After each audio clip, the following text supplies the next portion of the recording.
తమను సొంత రాష్ట్రానికి పంపించాలని తెలంగాణలో పనిచేసే ఏపీ ఉద్యోగులు డిమాండ్ చేస్తున్నారు. తెలంగాణలో పనిచేయడంతో స్థానికత రిజర్వేషన్లు కోల్పోతున్నామని ఏపీ ఉద్యోగులు ఆవేదన వ్యక్తం చేస్తున్నారు.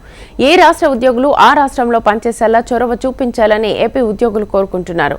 విభజన సమస్యలపై ఎల్లుండి తెలుగు రాష్ట్రాల ముఖ్యమంత్రులు భేటీ కానున్న నేపథ్యంలో ఇద్దరు సీఎంలను ఉద్యోగులు వేడుకుంటున్నారు. ఈ రోజు మరి ఇరు రాష్ట్రాల ముఖ్యమంత్రులు కూడాను ఈ జూలై 6వ తేదీన సమావేశమవుతున్నటువంటి తరుణంలో మా అంతరాష్ట్ర ఉద్యోగ బదిలీల సమస్య అంటే ఆనాడు రాష్ట్ర విభజనలో ఆప్షన్ లేనటువంటి జిల్లా జోన్ల ఉద్యోగులు కూడా ఒక అవకాశం ఇవ్వని ఈ రోజు రెండు రాష్ట్రాల ముఖ్యమంత్రులకు మేము వేడుకోవడం జరుగుతుంది. మరి గతంలో మేము మన సీఎం గారిని కూడా రేవంత్ అన్న గారిని కూడా కలిసాము. మరి అదేవిధంగా చంద్రబాబు నాయుడు గారిని కూడా మేము చాలా సందర్భంలో కలిసాము. మరి పాత ముఖ్యమంత్రి గారు జగన్మోహన్ రెడ్డి గారిని కూడా మేము చాలా సందర్భంలో ఈ విషయం మీద కలిసాము.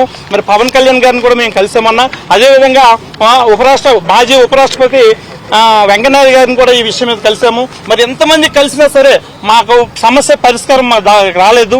మరి ఈరోజు ఈ సమావేశంలో ఇద్దరు రాష్ట్రాల ముఖ్యమంత్రి సమావేశంలో ఒక్క అవకాశం మాకు ఇవ్వండి అన్న, మేము మా రాష్ట్రాలకు మేము వెళ్ళిపోతాం. ఆ రోజు రాష్ట్ర విభజనలో మాకు అవకాశం ఇవ్వలేదు. ఇప్పుడు మేము మిగిలిపోయినాం, స్థానికేతరులుగా మిగిలిపోయినాము. దయచేసి ఇరు రాష్ట్రాల ముఖ్యమంత్రులు చొరవ చూపించి మానవతా దృక్పథంతో మా స్టేట్కి వెళ్ళడానికి అంతరాష్ట్ర బదిలీకి ఒక అవకాశం ఏమో అని ఈ రోజు మీడియా ముఖంగా ప్రభుత్వాలని వేడుకోవడానికి మేము వచ్చామన్నా.